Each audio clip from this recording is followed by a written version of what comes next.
নমস্কার, সুরভির রান্নার তরফ থেকে সকলকে স্বাগত। আমি সুরভি আবারও হাজির হয়ে গেছি নতুন একটা সুস্বাদু রেসিপি নিয়ে। আজ বানাবো জামাই ষষ্ঠী স্পেশাল চিঁড়ে আর মাছের মাথা দিয়ে একদম অন্যরকম একটা মজাদার সুস্বাদু রেসিপি, যেটা খুব কম উপকরণে এবং সহজ পদ্ধতিতে রেসিপিটা তৈরি করা যাবে। মাছের মাথার স্বাদ আর চিঁড়ের নরম টেক্সচার মিলে এমন একটা স্বাদ তৈরি হয় যা একবার খেলে বারবার খেতে ইচ্ছা করবে। জামাই ষষ্ঠী হোক বা বাড়ির বিশেষ কোনো দিন এই রেসিপিটা আপনারা অবশ্যই ট্রাই করে দেখতে পারেন। তাহলে আর দেরি না করে চলুন দেখে নেওয়া যাক কীভাবে আমি আজকের এই সুস্বাদু চিঁড়ে আর মাছের মাথার রেসিপিটা তৈরি করছি। ভিডিওটা শেষ পর্যন্ত দেখবেন, আর ভালো লাগলে লাইক, কমেন্ট ও চ্যানেলটা সাবস্ক্রাইব করতে ভুলবেন না। রান্নাটা করার জন্য এই যে সবার প্রথমে আমি মাছের মাথাটা ভালো করে ধুয়ে পরিষ্কার করে নিয়েছিলাম। এবার এর মধ্যে নুন আর হলুদ দিয়ে ভালোভাবে মাখিয়ে নিলাম।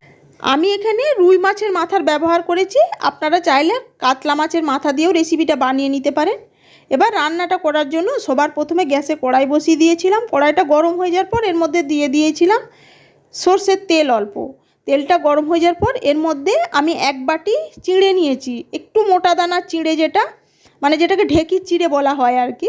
সেই চিঁড়েটা নিয়ে আমি ভালো করে একটা স্ট্রেনার দিয়ে ঝেড়ে নিয়ে এবার সেই চিঁড়েটা তেলের মধ্যে দিয়ে নেড়ে চেড়ে হালকা করে ভেজে নেব। এইভাবে তেলের মধ্যে নাড়তে নাড়তে দেখবেন চিঁড়েটা অনেকটা ভাজা ভাজা টাইপের হয়ে গেছে, ভাজতে ভাজতে দেখেই বুঝতে পারছেন নিশ্চয়ই যে কেমন হয়েছে। এই পর্যায় পর্যন্ত ভেজে নেব। আর বললে বিশ্বাস করবেন না, এই রেসিপিটা খেতে ভাতের সাথে ভীষণ সুস্বাদু লাগে। আর আপনারা যদি ভাত খেতে পছন্দ না করেন, শুধু এই রেসিপিটা খেয়েও আপনারা থেকে যেতে পারবেন, এতটা টেস্টি হয়। চিঁড়েটা ভাজা হয়ে যাওয়ার পর চিঁড়েটা তুলে নিলাম, নিয়ে আবার ওই কড়াইয়ের মধ্যে দিয়ে দিলাম সর্ষের তেল। এখানে তেলটা একটু বেশি পরিমাণে দিলাম, কারণ মাছটা ভেজে নেব, আর মাছটা ভাজা হওয়ার পর ওই তেলেই রান্নাটা করে নেব। এবার তেলটা গরম হয়ে যাওয়ার পর মাছের মাথাগুলো দিয়ে দিলাম, নিয়ে মাছের মাথাগুলো একটা সাইড ভাজা হয়ে যাওয়ার পর উল্টে আর একটা সাইড ভেজে নিলাম। আমি এখানে এক বাটি চিঁড়ের জন্য এই যে ওই 1 কিলো 200 সাইজের একটা রুই মাছের মাথা ব্যবহার করেছি। আপনারা যেমন বানাবেন সেই অনুপাতে মাছের মাথাটা অ্যাডজাস্ট করে নেবেন। মাছের মাথাটা যখন হালকা করে ভাজা হয়ে গেল তখন এটা তুলে নিলাম। এবার ওই তেলের মধ্যে একটা বড় সাইজের আলু আমি ডুমো ডুমো করে কেটে নিয়েছিলাম, সেই আলুটা দিয়ে দিলাম ভাজা হওয়ার জন্য। আর এই অবস্থাতে দিয়ে দেব 1 পিঞ্চ নুন। এখানে আর হলুদ গুঁড়োর ব্যবহার করব না, কারণ সর্ষের তেলটা এমনি হলুদ হলুদ, তারপরে আবার নুন হলুদ দিয়ে মাছটা ভাজা হয়েছে, তাই এখানে আর হলুদ দেওয়ার প্রয়োজন নেই। আলুটা এইভাবে হালকা লাল করে ভেজে নেব। আলুটা যখন ভাজা হয়ে যাবে তখন আলুটা আলাদা পাত্রে তুলে নিলাম। এবার ওই তেলের মধ্যেই আমি এখানে ফোড়ন হিসেবে দিয়ে দিলাম 1/4 চামচ গোটা জিরে আর গোটা গরম মশলা আর একটা তেজপাতা। গরম মশলার মধ্যে আছে দারচিনি, এলাচ আর লবঙ্গ। নিয়ে ফোড়নটা থেকে যখন সুন্দর একটা ভাজার গন্ধ বেরোবে তখন এর মধ্যে দিয়ে দিলাম একটা বড় সাইজের কুচানো পেঁয়াজ আর একটা বড় সাইজের কুচানো টমেটো। এবার পেঁয়াজ আর টমেটোটা প্রথমে তেলের মধ্যে হালকা নেড়ে চেড়ে ভেজে নেব, যাতে পুড়ে না যায়। আর এই পেঁয়াজ আর টমেটোটা তাড়াতাড়ি ভাজা হয়ে যাওয়ার জন্য আমি এখানে দিয়ে দিলাম একদম তরকারির অনুপাতেই নুনটা। আপনারা প্রয়োজনে একটুখানি নুন দিয়ে পেঁয়াজ আর টমেটোটা ভেজে নিতে পারেন। এই নুনটা প্রথমেই দেওয়ার কারণ ওই পেঁয়াজ টমেটোটা তাড়াতাড়ি ভাজা হয়ে যাবে বললাম, এই কারণে। আর যখন পেঁয়াজ আর টমেটোটা ভাজবেন তখন এইভাবে খুন্তির সাহায্যে টমেটোটা একটু হালকা ম্যাশ করে দেবেন। দেখুন পেঁয়াজ আর টমেটোটা আমার হালকা ব্রাউন করে ভাজা হয়ে গেছে। এই পর্যায়ে দিয়ে দিলাম এই যে 1/2 চামচ আদা রসুন জিরে ধনের পেস্ট, আর 1/4 চামচ কাশ্মীরি লঙ্কার গুঁড়ো আর 1/4 চামচ হলুদের গুঁড়ো। আপনারা চাইলে জিরে ধনেটা পাউডারও রান্নায় ব্যবহার করতে পারেন। এবার সমস্ত উপকরণগুলো ভালোভাবে মশলার সাথে কষিয়ে নেব। আর যাতে মশলাটা পুড়ে না যায় তাই একটু একটু করে জল দিয়েই মশলাটা ততক্ষণ অবধি কষাবো যতক্ষণ না মশলাটা থেকে তেল রিলিজ হতে শুরু করছে। মশলাটা দেখে নিশ্চয়ই বুঝতে পারছেন যে মশলাটা থেকে তেল রিলিজ হতে শুরু করেছে।